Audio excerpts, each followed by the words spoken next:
walioko duniani. Watu wa Mungu ni akina nani?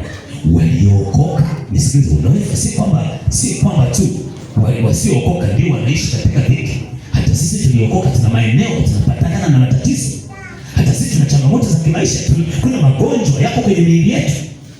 Kuna wakati wa kuhitaji hiki na hiki na kile. Tunaishi kwenye mifumo ya maisha ya mwili kama kawaida. Japo tumeokoka. Anasema hivi, japo tunaishi katika mwili, lakini hatufanyi vita vyetu kwa jinsi ya mwili.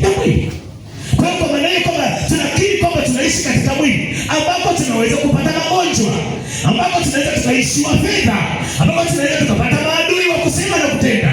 Lakini katika hayo yote Biblia inasema kitu gani?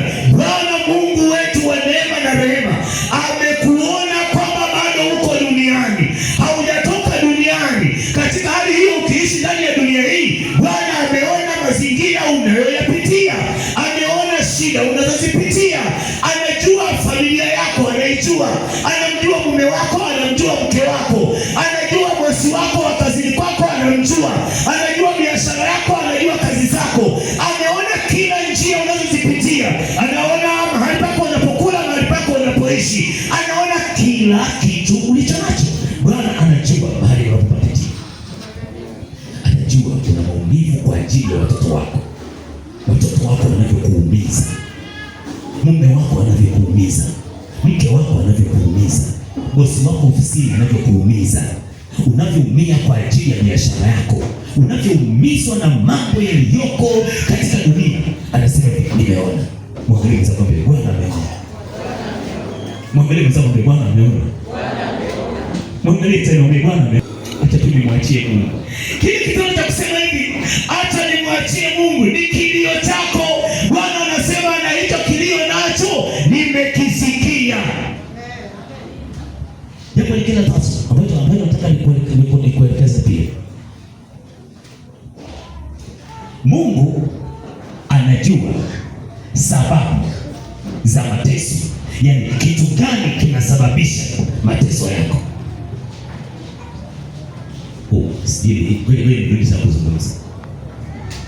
Mungu anajua kisababishi cha mateso yako. Narudia kusema, Mungu ameona, amesikia, lakini anajua sababu ya mateso yako. Ni nani anasababisha uingie kwenye hayo mateso? Ni nani anayeshughulika na hayo mateso yako? Ni nani? Anajua. Asubuhi nikasema hivi, itafika kipindi ambacho lazima uishi nje ya sheria inayotawala. Utaishi nje ya sheria inayotawala ili ufikie ahadi zako. Wana wa Israeli, kwa nini Farao anatoa amri ya kuchinjwa, amri ya kutupwa watoto kwenye mto? Aliona nini? Alianza kuhisi wanaanza kuzidiwa nguvu kwanza za uzazi. Kitendo cha kuzaliana kilikuwa kinaongezeka, na wale watu walikuwa wanazaliwa walikuwa na nguvu. Kwa hiyo akaanza kufanya namna ya kuweza kufanya udhaifu katika watu hao, namna ya kuwadhoofisha. Ndicho anachokizungumza hapa.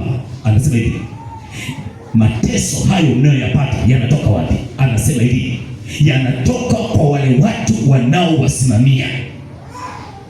Mateso, Mungu anajua mateso yako yanasababishwa na akina nani. Inawezekana wewe hata hujamjua, inawezekana ukawa unaona mtu mwingine, lakini Mungu anajua chanzo halisi cha mateso yako yanatoka wapi. Hebu mwangalie zako mbele. Mungu anajua chanzo cha mateso yako. Unajua, mimi naweza nikaanza kuanza kuona kwamba hiki kiatu kimenibana, mguu wangu unauma sana. Lakini chanzo cha mpaka hicho kiatu kibane wakati mara ya kwanza kilikuwa sawa nini? Ayamkini mguu wangu umevimba au umekuwa. Na kama umevimba, tatizo ni nini? Mungu anajua chanzo. Sisi tunaona matokeo, sisi tunalilia matokeo. Mungu anajua chanzo cha tatizo. Naye anasema nini? Ninajua chanzo cha tatizo lako. Mungu anajua chanzo cha matatizo yetu. Nasema nini? Fungua macho yako uone uwepo wa Mungu ulioshuka kwa ajili ya msaada wako. Anajua chanzo cha tatizo, yaani kinachosababisha mateso. Watengeneza mateso yako, wanaotengeneza mateso yako, wanaotengeneza sababu ya matokeo ya hicho unachokipitia, wanaotengeneza nisikilize, hivyo ulivyo, hayo unayoyapitia sio tu wewe, lakini Mungu anajua nani ameanzisha hii kitu. Kalianzisha chanzo cha watengeneza mateso hayo, chanzo cha waliotengeneza hizo sababu za wewe unapopapitia. Vikao vyao anawajua, sio tu vikao, anawajua na wao wenyewe ni akina nani. Anajua majina yao, anajua umri wao, anajua elimu yao, anajua uwezo wao. Anasema hivi, ninajua. Bwana Yesu asifiwe. Sasa kitu gani kinaendelea? Jambo lingine anakuja kusema katika mstari wa 7, katika mstari wa 7, bado tuko mstari wa 7. Angalia, anasema hivi, naam, nayajua maumivu yao. Hebu jambo hili sikiza nikwambie, ndio nizungumze kwa hivi. Anasema nayajua, yaani nakijua kiwango cha maumivu yao. Hebu tutoke huko mstari vizuri. Yaani anamaanisha nini? Anaijua thamani yako, yaani haustahili kuwa katika hali hiyo. Anaposema ninajua maumivu yao, yaani ninajua nilikowatoa watu hawa, ninaijua thamani yake, ninajua thamani ya mwanaume huyu. Mimi ninaijua, sio tu kuijua hivyo. Kama ninaijua, basi ninashiriki mateso pamoja naye. Kile anachoumia nacho ndicho ni kama wananiumiza mimi. Yesu alipigwa kwa ajili ya nani? Yesu alipigwa kwa ajili ya nani? Anasema kwa kupigwa kwake sisi tunafanya nini? Kwa maumivu yake, maumivu yetu ni maumivu yake, si ndio? Maumivu yetu ni maumivu yake. Ndio maana anasema hivi, ninajua maumivu yao, ninajua mateso yao. Yesu anaijua thamani yetu kuliko sisi wenyewe tunavyojijua. Haujanielewa? Yesu anajua thamani yako kuliko wewe mwenyewe unavyojiona thamani yako. Sikiliza. Unajua unaweza kujivalia matambara tu na ukatembea thamani ya Kristo Yesu. Thamani yetu Mungu anaijua. Thamani yetu ni njia ya msalaba ya Yesu Kristo. Anasema maumivu ya watu walioongoka. Thamani ya mtu ninaijua. Najua kiwango chake, najua thamani yake. Hastahili kuwa katika ugonjwa huu, hastahili kuwa katika dhiki hii, hastahili kupitia hapa. Mstari wa 8 anasema, angalia mstari wa 8 anasema nini? Anasema mstari wa 8, nami nimeshuka ili niwaokoe. Msikilize, hatua ya pili. Napokwenda hatua ya pili, ilikuwa tulizo hatua ya kwanza. Kwanza ujue Mungu, yaani shida zako Mungu anafanya nini? Anaona, sio tu kuona peke yake, si tu kusikia.